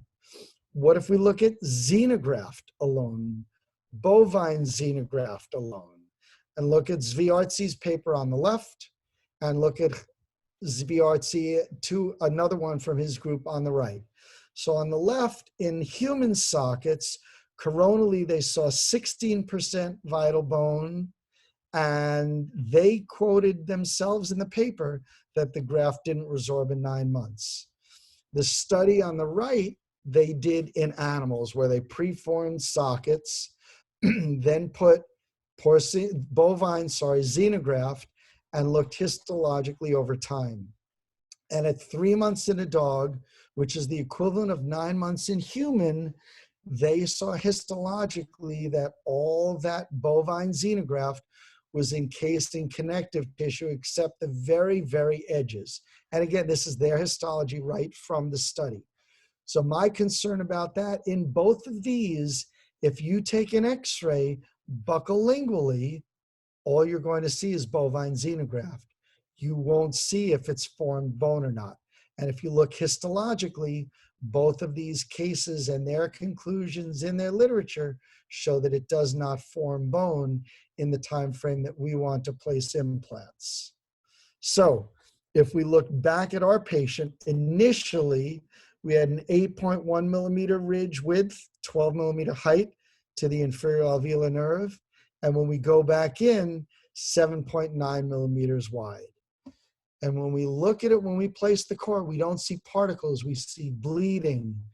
We look and see what Bill Becker used to say, looks like bone, cuts like bone, feels like bone. And that's what we end up with. We don't see the height loss, we don't see the width loss, we see all the keratinized tissue preserved. So again, Marshall Urist and Besho have all shown bone morphogenetic protein, and that's what the histology looks like. Vital bone. Yes, you do see a couple particles, and I'm sorry that my cursor won't show on there, but if you look just slightly to the left of the vascular channel, right under the RA in literature, you'll see one of the particles of dentin that's remained, but you see lots of vital bone around it. And there are some of the residual particles.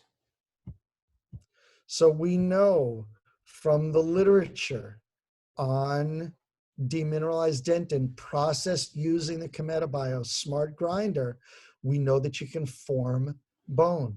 Look at Takata's study. Look at Binderman's chapter that I helped provide some work on in Rick Myron's biomaterials book. You can see histologically what happens during bone formation. You see the path of bone formation, and how the growth factors in dentin stimulate bone formation. Ziv's in my article where we showed over time in different patients more bone formation and less graft material. All right, other allografts we can use. This is a patient, a type of implant with a surface that's been shown prone to periimplantitis. Nope, I didn't place the implant, but I sure as heck took it out. So was it a surface issue? Was it the way the implant was placed? I have no idea. But again, different kind of allograft, PRF block, put it in place, different kind of barrier, PRF barrier over it. And again, just to show you that there are other kinds of grafts out there, waiting for the histology to come back. Same type of graft in a different patient. Endo failures, we see the typical site collapse. We put in cortical pins like Mike Toffler has shown us. Use those to help support everything in the area. We suture again like Rodrigo Nieva showed, like Yuval Zubri showed, and we see how everything holds up. So what are some of the issues? We all see patients like this. We tend to prejudge them. We see all the bone missing. We see patients like this all the time. Don't prejudge them. Always offer the ideal treatment. So let's look at the right side first. So emotional issues in this case took place over anything else. So if we look where we are, there's no buccal plate on 12, there's no buccal plate on 15, and we're missing bone all the way down to the sinus. So in this case, and again, Glenn Ludwig, if you're listening, I'm using corticocancellous because I want to preserve and add extra height. To me, this is not only site preservation, but almost a ridge augmentation. And again, because this is someone coming from far away that I can't do follow-up on, I'm putting my entire shotgun. I'm using a PRF block and adding calcium sulfate as well, throwing everything I can at her. In this case, we're using bond bone. We're using the biphasic calcium sulfate, the 3D bond. So we're adding that like Ziv and I showed with Nick Tovar from, at that point, he was still working in Paulo Coelho's lab. We're using that to help grow everything. So on the left side of your screen, you see the PRF mixture with the allograft. Then next to that, you see the large bioexclude barrier placed over the top. The PRF barrier was just to help ensure the seal because she lived 10 hours away. You've seen it in other patients where we didn't need to use the PRF over the bioexclude at all. And if she lived close, I wouldn't use it. On the right side of your screen, you see how when we started with no buccal plate, no height, we got the full ridge width and the full ridge height back in one surgical procedure, just by using the correct growth factors and the growth enhancers. So that's what we started with. When the teeth were taken out, that's about a 0.5 millimeter to the sinus in that area. So we're going to use, after the augmentation, we're going to go back and we're going to use our Versa system to place the implants. We're going to use everything we can to optimize bone to implant contact and to get our CRESTAL lift. And you can see the CRESTAL lifts, how we got that CRESTAL bump, as some people call it. And again, starting with no bone, no soft tissue, you can see what the keratinized tissue looks like and how she'll be able to maintain it. And again, looking in the left, you see we started a 0.5 millimeter from the sinus, but also look at the mesial of tooth number 15. What did Sotosanti and Anson show way back in the beginning of time? Using DFDBA and calcium sulfate for periodontal treatment. Look at the difference in the mesial of tooth number 15 from the left x-ray to the middle x-ray. We got 3.5 millimeters of bone by doing proper periodontal treatment at the time we did the extraction and grafting. And again, that's why I used the mineralized corticocancellous, because I was going outside of the alveolar arch. So another graft just to show you, self-hardening alloplast. This in this case is easy graft, and that's with a guide or barrier. Quickly goes in. Venus leventis has written on it. I've written on it with him and others. You can see most of it resorbs on the left side of the screen. The core was taken again. Stu Fromm would never forgive me if I placed an implant without taking core. And you see that it heals very nicely. And histologically, yes, we do see a little bit of the graft remaining. But again, look at that beautiful lamellar system in the middle with nice vital bone all around it. So what do we do when your restorative colleague doesn't send you the patient back? I know it doesn't only happen to me. What do you do when the patient has heart disease, has 2 shoulders replaced, is going for hip replacement, and has a 9mm pocket on your implant? You save it? Do you remove it? Forget about whether you charge for it or not. So you go in and you see no buccal plate. You go in with CHS. Mark, that's for you also. That's cold hard steel. So I take my Wingrove curette to get all the soft tissue out. I use my laser, but I'm using the erbium YAG laser because I want my activated water just to sterilize areas close to the sinus where I can't physically get. Chemically, I'm using povidone iodine in the area. And then I'm going to use, in this case, I'm going to use a graft sandwich, Lee, but I'll tell you why I'm going to use it. I'm going to use my PRF block with mineralized cancellous from Surgical Aesthetics in the infrabony portion. That's the area I need growth factor release, and I want my bone and my bone to implant contact. In my suprabony, I'm going to use the graft material I just showed you, my easy graft.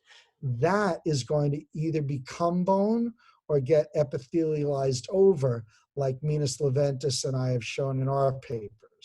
It doesn't matter as much to me if it becomes bone super bony. I want it there as a semi-rigid barrier to protect what's infrabony. So again, mineralized cancellous PRF block infrabony. You can see that's above that orange dashed line. Easy graft super bony. 3-year post-op. Look at the difference in the radiograph. Yes, he could clean a little better, but we got 8mm in gain in probing bone gain all around the teeth, all around the implant, and we've saved everything. That's what we started with. We have a 3mm pocket. So, very good, Bob. Is that all right? Let's look at the predictability scale. How predictable is such a procedure in your hands? So I have done this in about 30 patients. You're going to see one more later on. I've had about 3 fail. I think to me the biggest factor is, and I've switched from just basic debridement with steel to beat the crap out of the threads. I think that either using the Prophy Jet like Paul Fletcher shows, or doing something to really demolish the surface with real cold hard steel, a high-speed burr, the Prophy Jet is the most critical part.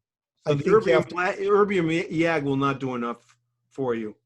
I've tried the erbium YAG. I've tried an ND YAG. I know people do LePip and Blip and Blop. I haven't had as much success as when I beat the surface to death. Thank you. Yep.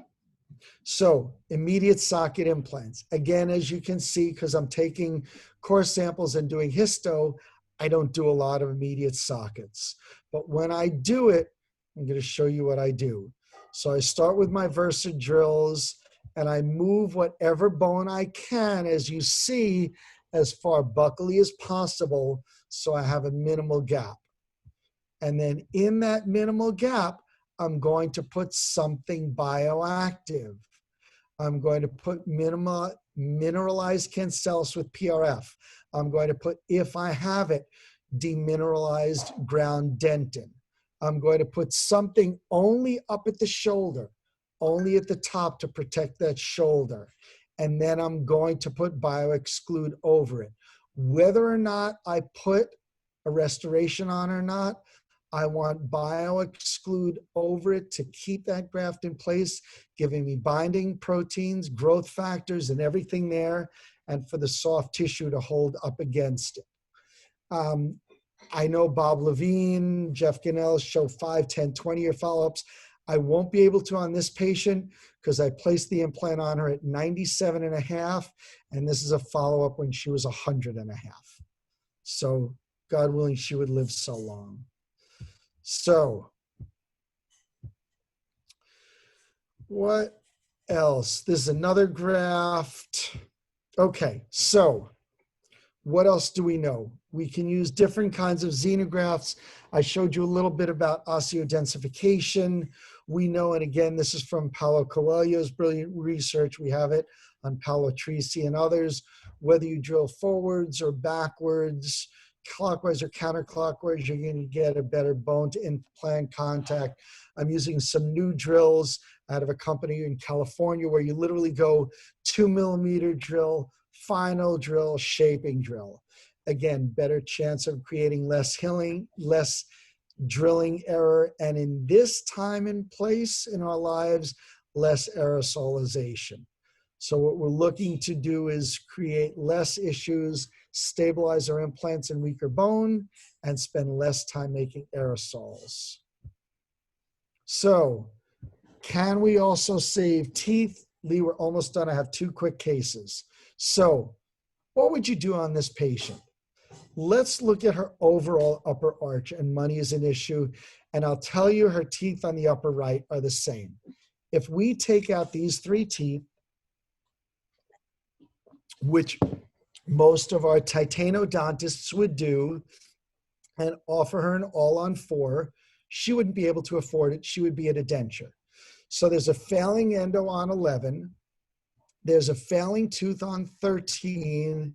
And 14 is totally shot with an OA communication, pus draining through her sinus, and a completely congested sinus. So if I tell her, if nothing else, she has to lose 11 through 14, that means that she has to have a partial that hooks on 10. She's going to lose 10. She's going to lose the upper right. She has nothing left. So I get to play periodontist. So I have to pick Bioactive. I have to pick everything I can. So this is using my oral 3D software and printer to show her where the bone loss is on 11 and 13 and to show her the OA communication. So what do? I'm going to play periodontist. I'm not going to use a 3-letter word, but I'm going to play periodontist and see if I can save 11 and 13. So I need to use the best bioactive material I can. I'm going to use partially demineralized ground dentin, the most bioactive material I can find. So I go back to perio school. I flap, I debride, I debride, I debride, I debride. I'm going to treat the roots with the same EDTA that I partially demineralized the dentin with. I'm going to make a PRF block, an LPRF block, and then I'm going to place my BioExclude over the graft materials. So one piece of BioExclude is going to go up on that OA fistula. I'm going to graft everything and more BioExclude, as you see on the top right of your screen, over all the graft materials. There's no memory, no thickness, no shape, nothing to preserve anything, just binding factors, binding proteins, growth factors, antiseptic ability, biology, biology, biology. That's post-op, immediate post-op.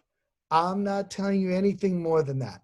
There's nothing coming up her nose. There's nothing blowing back and forth. Just put all together. Initial is on your left. Look where the apex of 14 was on the distal buccal. Look where it is 6 months later. She didn't lose the bridge in 6 months. She's keeping everything clean. She's maintaining it healthy. Look on the radiographs, it's 6 months and 12 months.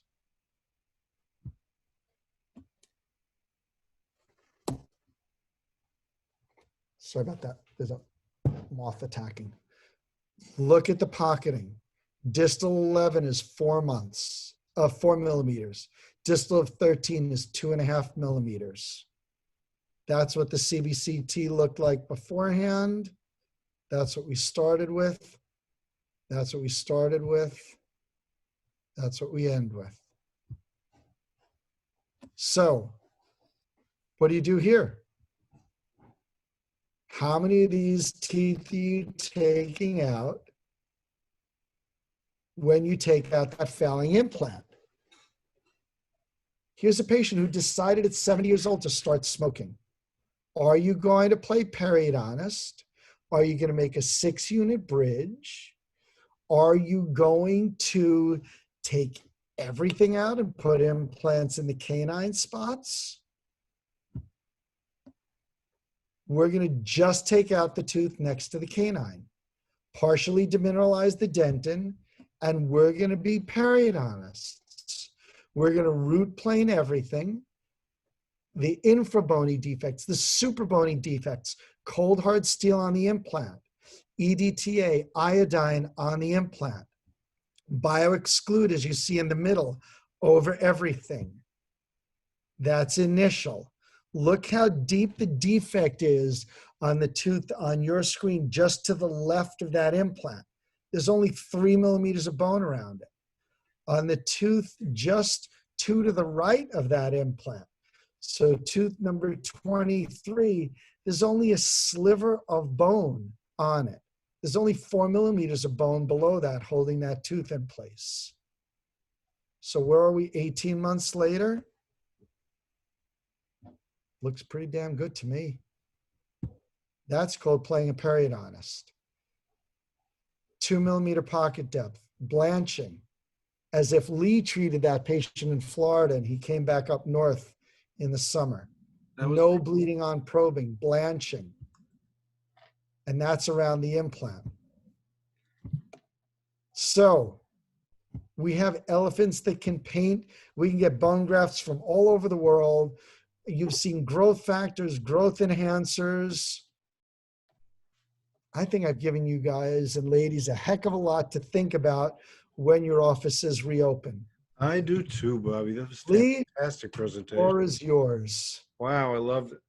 We've got some questions. Before we get to the questions, just to repeat a couple of things. CEUs are coming from Oral Reconstruction Foundation. They will send them to you approximately 2 weeks, maybe 3 weeks, but they are coming. So everybody who's on tonight, who's been here for more than half the presentation, will be getting CEUs from Oral Reconstruction Foundation.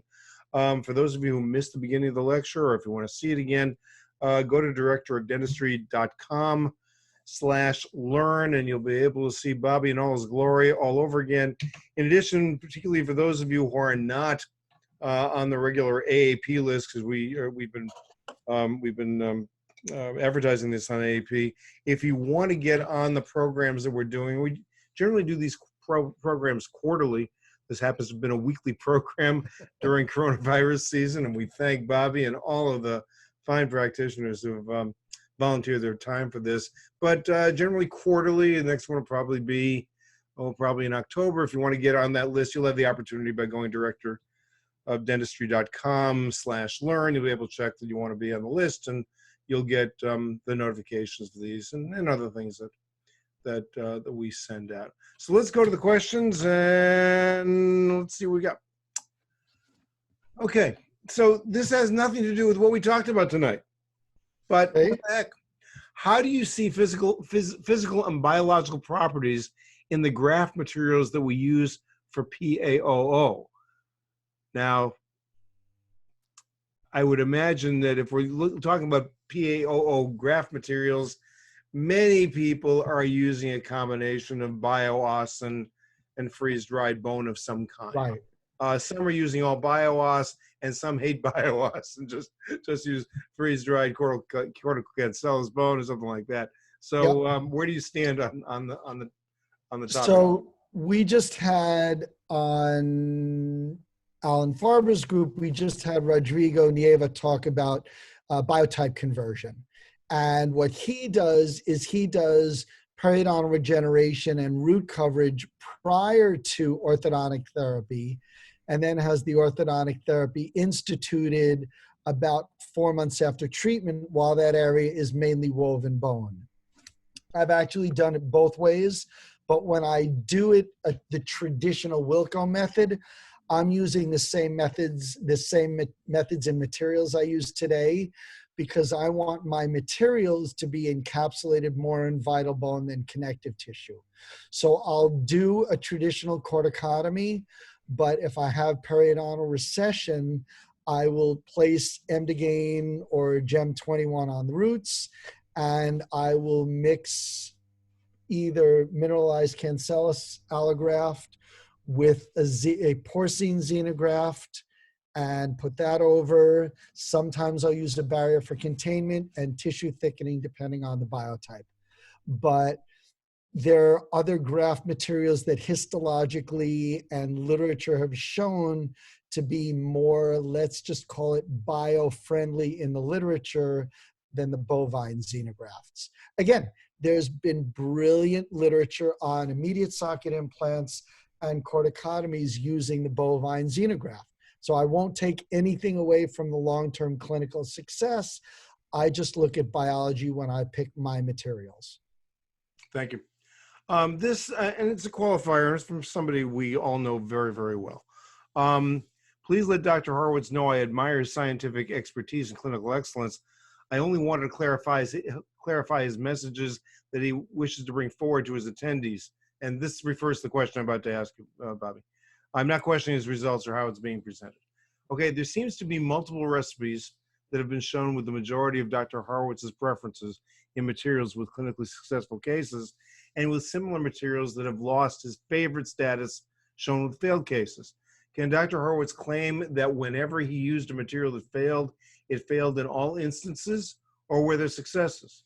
If there were, why was this material that failed in one case resulted in success in another? On the other end of the spectrum, the materials that he recommends, were they successful in all cases? If not, why did he think the material failed? And this is coming from Peter Moy, so we're talking about somebody who's at the top. That's fine. Yeah. So the two failed cases that I showed, the upper canine was a canine that I think went almost to the floor of the orbit. It was, when the tooth was extracted, it was ankylosed, and most probably the bone was burned, and the site never fully healed when the implant was placed. So I think that's the reason that the implant failed, was because it never fully integrated. In the patient in the anterior, the smoker, when that implant and graft failed, I think the graft failed because I never diagnosed the palatal fistula. I think I was so busy looking at the buccal that I missed the hole in back. And then it also had the infection coming from the lateral. So I think I was kind and undertreated, and I should have been much more aggressive in my treatment from the beginning, in the second. I'll follow it up with my own cases. There has to be, when you're doing this, particularly when you're doing it for the first time, there's got to be a thought process, and there is a thought process going on in your mind. You described that very, very well. Yet sometimes we think something is going to work, and it doesn't. So how do we ascribe the failure to the patient, to our clinical skill or lack of it, or the material? I mean, we could go very simply and go poop happens. Yes. But I think if we start by the basic surgical principles with thorough debridement and proper preparation of the surgical site, and then knowing the materials that you're using, both how you handle them and the clinical situation, you'll have your least chance of failure. And again, I think that we miss and underestimate the patient's role in all this. I think, there's such a huge push for TED. That's again from Mark Terry, titanium excess disorder, that I think that patients are losing teeth that can be saved, and published peri-implantitis rates are 50%. So I think that while a lot of teeth do have to be removed, I'm not sure that immediate socket implants are always best. And if I have a patient, especially with questionable medical condition, I'd rather see a graft fail than an implant fail. Good. I like that.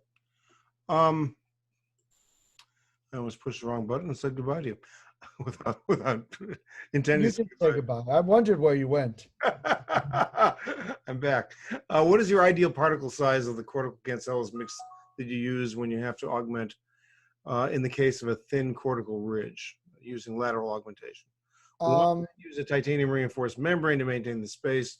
Also, do you have any experience with bone cement for lateral augmentation? Yeah, I'm not allowed to tell you for how many years I've used AUGMA, but I met Amos, the developer, at a meeting in Israel long before it ever made the market anywhere. So I've been using AUGMA since day one. And on my cousin Ellen, the upper left set with 3 implants, when I showed AUGMA and I showed the literature on it and the cases that Ziv and I published on it, that was AUGMA. So I'll use AUGMA either in my 20% mix, or I'll use it 1-to-1 if I wanted to set more. Regarding titanium mesh, I don't use that because I find it very difficult it's just time consuming, and I'll let people like Peter Moy and the oral surgeons who do that better. If I feel a patient really needs alveolar height, I work the patient up, I work the case up, and I send them to my oral surgery colleagues. And I have them place an autogenous bone graft, because I just don't think that's as predictable in my hands yet. Now, that may change after I take Ernesto Lee's SMART course, and I'm looking forward to that. Regarding alveolar width, I can't tell you what the size is on Regeniform, but the corticocancellous mix from Surgical Aesthetics, I believe, is somewhere around 500 to 1200, something in that range. Okay, very good, thanks. Can you comment on PDGF versus PRF? Yeah, completely different animals. Hold on one second. Let me see. Nope, share screen. Yeah. Oh, there you are. Hold on. You see me? Yeah, I see you. There you are. Okay. You got rid of me. We're doing fine. But that's okay. You've done that before to me. Okay, now you're back, but I don't know how to get you back. There you are. Okay, now we're back. Okay. PRF versus PDGF. Very simple. Totally different. Really simple. Yes.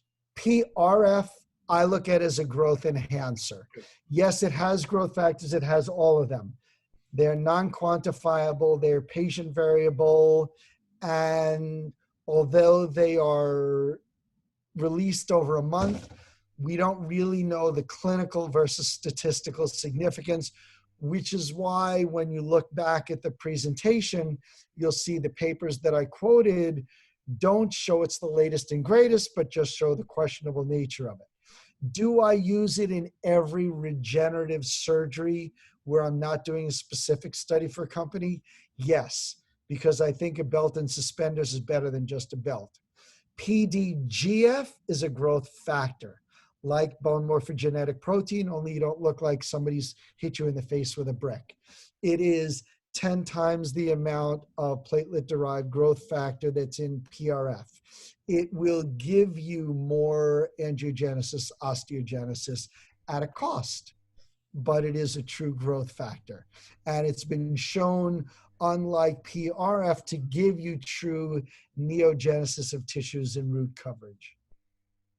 Good, thank you. Mm-hmm. Now, we've got a question, and I don't know if you can give the answer the way you want to, so you can dismiss the question if you want. You've mentioned so many barriers. It's hard to figure out where you use each one. Do you have a list of companies to purchase your preferred materials? And if you do, Bobby, I'll post that along Okay. with your video on the directorofdentistry.com/learn site. Sure. So the three primary barriers I'm using, I use the BioExclude tremendously. I use that when, let me tell you when I don't use it. I don't use it when I need tissue thickening, and I don't use it when I need more rigidity and more strength. So when I showed the tooth number 6 that I needed more bone absolutely everywhere, that's when I use the OSSIX Plus. So the OSSIX Plus is the collagen barrier that is ribose cross-linked that ossifies. So I'm using that when I need more strength, when I need more long-lasting regeneration, when I want the material itself to ossify. I'm using a traditional, the Matrix Flex, which is a porcine peritoneum, when I want more tissue thickening, when I want to get closer to the 3 millimeters of soft tissue that Linkevicius is talking about. But my general go-to regenerative barrier for hard tissue for extraction sockets is the BioExclude. It's anti-infective, it holds up very well. I'm a little concerned in molar sites in patients that I can't control it, and I'll put a PRF plug, I'll put PTFE over it, things like that. I'm still using some PTFE in other sites like that as well. Okay, good. All right, would residual graft, I'm not sure what this means, would residual graft affect osseointegration? Is there a minimum BIC, which I'm assuming is bone implant contact, for long-term implant stability? Would you know if bone implant contact has any correlation with peri-implant bone loss during implantitis or overloading? So we're talking art versus science. Yep. You know, if you look back at the early, I'll go to 2 early studies. You look at the early Straumann literature back from 1974, and you look at the surface area of the early Straumann TPS and compare that to when the early 80s, when the Nobel machined implant came out. And then when Straumann came out with their titanium plasma sprayed, it was 6 to 11 times the surface area. Now go to 1985, I believe, Bill Becker's study, type 4, Jaffin and Berman's study, type 4 failure, type 4 bone implant failure in the posterior maxilla. Soft bone, machine titanium implants failed at a much higher rate. Was it because they're shorter implants? Was it because they had a machine surface? That's when we all switched to more textured surface implants so we could have more surface area. So we don't know if the bone to implant contact, if there's an absolute number. Do we know if there's an absolute number of Hounsfield units? So my mother, the world-renowned philosopher, always wanted more. More chocolate, more this, more of that. So in general, we want more vital bone. Type 1 bone may not be the best. Type 2 to 3 bone may be the best because we have more blood supply in the area, more turnover of the bone. So there's no one absolute amount of bone to implant contact. However, if you're putting an implant in a graft that hasn't healed, like happened probably to my friend Eric on that number 6 site with the ankylosed tooth that I took out, that the graft probably didn't heal properly, that could be a reason for failure. There are also a number of us that believe, although there are no studies or published results yet, that we think that peri-implantitis rates may be higher when there's a graft material at the crest that's embedded in connective tissue than when there's vital bone there. That's again why a number of us are using PRF plugs when we either place a healing abutment at implant placement or at uncovery, just to preserve whatever is there. Thank you. Mm-hmm. Number of comments that are thanking you for an outstanding presentation. I try. If you're using EDTA or citric acid on roots, have you noticed, uh, and what is your incidence of external root resorption 4 to 6 years later? And I got to tell you a story. Go ahead. Dennis Tarnow and I had a discussion on doing my first subepithelial connective tissue graft in order to obtain root coverage on a tooth number 8. It was the first time I ever caused external root resorption. It doesn't mean I stopped doing the procedure, but it actually happened. Anyway, that has nothing to do with it. And it has nothing to do with Dennis Tarnow. I love Dennis. But but tell me about EDTA and citric acid, and have you seen damage to roots as a result?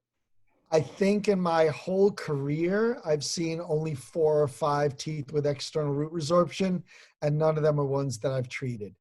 So I've seen a couple that have become sensitive, but that could be also from over preparation. Okay, thank you. This is just a comment. Dennis Tarnow used to tell us as residents back in 89 to 91 about the banana tree and selecting treatment plan options. This talk reminds me of that. Rob, you've used so many wonderful treatment options, selecting from the banana tree again. Hope we get the heck back to work soon. That comes from Stephen Moss. Another nice presentation. Oh, you're getting so many compliments. So good. Which membrane do you prefer for the tunnel case that was shown? I'm using the flex membrane. So it's made by Collagen Membrane, Collagen Matrix. It's sold by Straumann, and it's sold by Lynch Biologics. Lynch Biologics sells the gem and sells the gem graft, which is the porcine xenograft, and sells the barrier. It hydrates well with the Gem 21 and seems to work beautifully. That's the membrane that we used in the Smile paper that was in the April issue of Compendium. Thank you. And somebody's asked me to repeat where we can find this lecture afterwards. directorofdentistry.com/learn, Learn. directorofdentistry.com/learn. It'll probably be posted tomorrow. Awesome. Colin says, beautiful presentation. Thank you, Colin. Let's see. Great presentation from Bill Neal.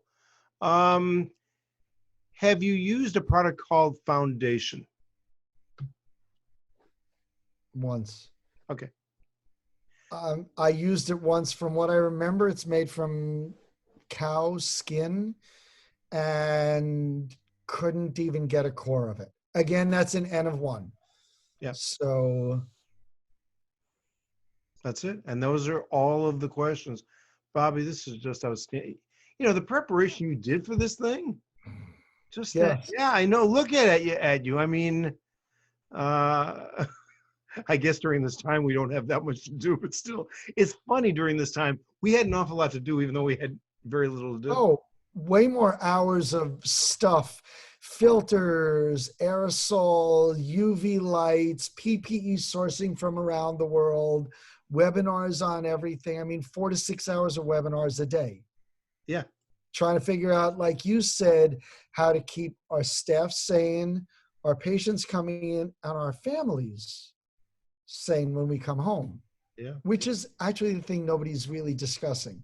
No, they're not. But I bet you that over the next few months, that's what's going to come out. As soon as we get through this, then it's going to be the postmortems. The postmortems are going to be in a lot of areas other than viruses. Okay, somebody wants to know where to see the video again. directorofdentistry.com/learn, Learn. directorofdentistry.com/learn. Have you tried Osteogen Plug? No, Maurice has been after me to use this stuff for years. Okay. I just haven't. You know what? There are only so many things I can use in a day, and only so many companies that I end up working with. Yeah. I like Maurice. I've always wanted to use it. I just haven't gotten around to it. Good. And Brittany Wall says, so motivating. Thank you. And Eddie Katz says, wonderful presentation. Thank you. And thank you to both of them. And Jamie Tugo says, thanks. So those, are there more thanks? Let's say great fireside chat, chock full of excellent information, a true teacher. That comes from Mark Gordon. So kudos. We had a lot of people on tonight. Thank you. Bobby, that's you. You attract a big audience. You bring them. I just try and keep them here. Oh, thanks for doing it. Next one we're working. I got a famous oral surgeon who said he's going to do it. Somebody who's Peter? our MP. So we may be coming up with Mike Mike Picos later on in the year, which will be pretty exciting. Not pretty exciting, very exciting. So listen, for all of you who've attended all of these webinars, these 6 of them, I want to thank you for your compliments, for supporting us. You know, we do this. It's a labor of love for all of us who present these, and to get this kind of encouragement, Bobby gets to get those compliments, and you give me some compliments, and I really appreciate it because, yeah, all of us are working hard to be able to do what we're doing, and Bobby's doing it his way, and I do it my way, and you're doing it your way, and our whole goal here. And I know there's some general dentists on, other specialists are on, but our whole goal here is to raise the level of service that we can provide for our patients. If that's what we're doing, all of this other stuff, all of this noise around us, all of the things that are bothering us with competition and coming from here and there, and all of those other things, they go away, because there is a patient, and it's not the richest patient in the world. It's the patient who's been burned, who is looking for the best person to see. And if we seek the best, and that means we get the best education, get the best training, and then practice in the best way we possibly can, you know, with all of the noise down there, there's going to be a lot of people who are attracted to us, to those of us who are providing upper level services. So keep on pushing in that direction. We may have to talk about marketing and advertising and all of the things we do to run a practice in that way, which may be a little bit different. But really, the first thing is to set your standards, and make sure you set your standards and maintain those standards. And the rest of the business skills we can work on. We can take care of that. I thank again to Dr. Robert Horowitz. Bobby, thank you, and again, thanks for joining us. My pleasure. And Lee, thanks for all you're doing and everybody you're teaching and motivating, and everything you and Danielle are doing to help all of us as well. Thank you, Bobby. Appreciate it. We'll see you again real soon. Bye-bye. Got it. Take care, everyone. Thank you.